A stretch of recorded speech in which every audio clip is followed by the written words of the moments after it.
అరకంట సరిపోవంత ముద్దాటలో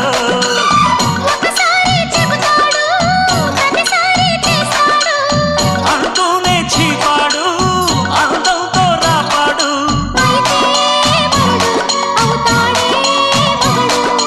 అసలే